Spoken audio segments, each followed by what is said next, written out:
folks, we are back. As you might imagine, trying to keep the file sizes small by having shorter videos. I've got some more tips for you before we take a look at today's PowerPoint. Some of these are still, again, grooming tips, things like this. I'm sure you've been told of the importance of having a business card with you at all times. That's, of course, obvious, but some of these things might be not as intuitive. And these are things that I've just pulled straight out of my bag that'll be useful for you in your own business career. The first might seem obvious, but a little travel umbrella.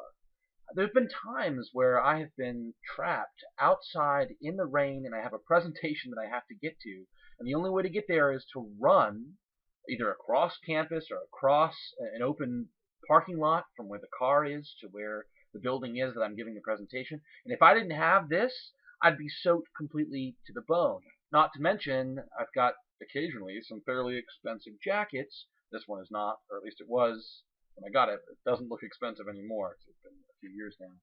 But there have been times when I would damage my clothes if I didn't have an umbrella with me. So that's the first thing. Keep on you at all times if possible. The next might also seem obvious, but a lot of people don't do this because they're worried about the stigma of brushing their teeth at work. There's nothing wrong with going to the restroom and brushing your teeth if you're worried about either your breath or having something stuck in between your teeth before the big presentation or before you've got an interview with somebody or a meeting. Oftentimes, business lunches, people go out to eat and you have the spinach dip and you don't even know that you have something in your teeth. I carry one of these around all the time. And I don't know about you, but I'm a little bit neurotic about having my teeth clean. This is especially useful, and it's a really good business tip. Next up, a lot of you guys and gals out there, I mentioned shoes already, but here they are again. You will, after a long day, your feet will hurt like all get out. And I'm sure you've all seen the commercials for I'm gelling or all that other nonsense. There's a pretty simple way of helping your feet out and of making sure that if your shoes are just a little bit too big, you don't rub your heels raw over the course of a day of walking around. This happens all the time.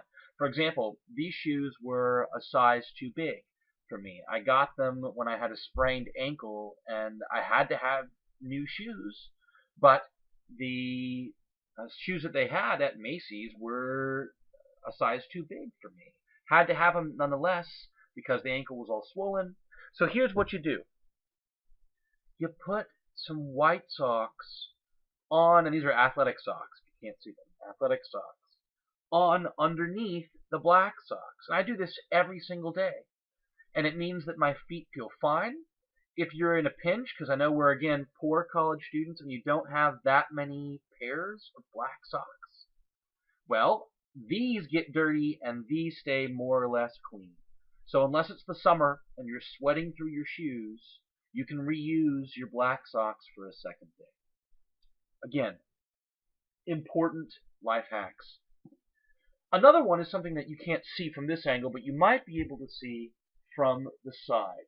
And that's that this jacket has been tailored to fit me. When I was a much larger man, 3 years ago I lost 75 pounds. Yay me. I discovered that going through new jackets every time my body changed was going to become extremely expensive. And this will be the same for you guys. I don't know if you're ready for this, but over the next 10 years, you're sitting in that desk job, things that fit now, going to be harder to have them fit on you in 10 years, even if they're very expensive clothes. So what you have to do is you have to have the clothes tailored to fit you, either because do you even lift, bro, right? If you're lifting, if you're working out, you're going to get bigger. If you're gaining weight, you're going to get bigger. And then the opposite happens when you have a little mini midlife crisis or early 30s crisis and decide to lose 75 pounds, which was the case for me. Going to a tailor, and here in town we have several good ones. I went to the Golden Stitch on the square. It was 25 bucks or so per jacket, but it meant that I didn't have to go back to a store, Macy's or something like that. and get very expensive jackets and pants and dress shirts. Justin Ford, one of my colleagues, has his dress shirts tailored to fit the shape of your body, and it makes your professional clothing look so much better. There's nothing that makes you look like a little boy more than having clothes that are too big for you. I'm sure, and you've all seen somebody who has the wrong size clothes on, and they look ridiculous. So do yourself a favor, shell out the extra 25 bucks to take your loose fitting, rough sized jackets on your suits and have them looking much nicer. And yeah, when you lose more weight or when you gain muscle mass, it's not going to be perfect, and maybe you have to buy a new jacket, but by the time that happens, maybe the jacket will be worn out anyway. Whereas uh, this is not yet worn out for me. Another tip for you guys and gals, it has to do with the cell phone. And I think that we are used to this from class, but it's a useful thing to think about in the business world as well. My cell phone never, ever, ever goes on in terms of volume. It stays muted always. And yes, that means that I might miss a phone call or I might miss a text for 5 minutes or 10 minutes. But number one, this saves me the emotional stress of being tied to the cell phone constantly. People just expect you to answer the phone all the time, which is not fair for you. If you're going to be working at one of these big four accounting firms or something and you're working 70 hours a week, you need to find personal time where you can decompress.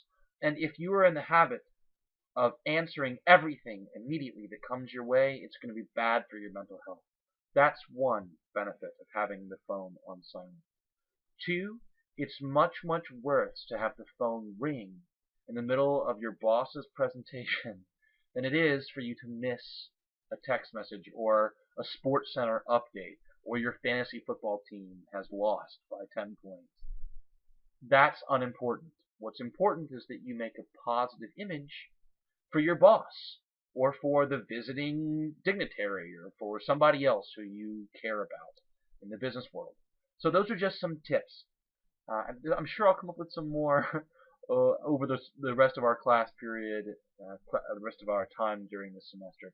But for now, some tips on grooming and personal etiquette that can help you survive. In part 3, we will take a good hard look at that PowerPoint that I've promised to you. Please, if you'd be so kind, close this one, open the next one. Thanks.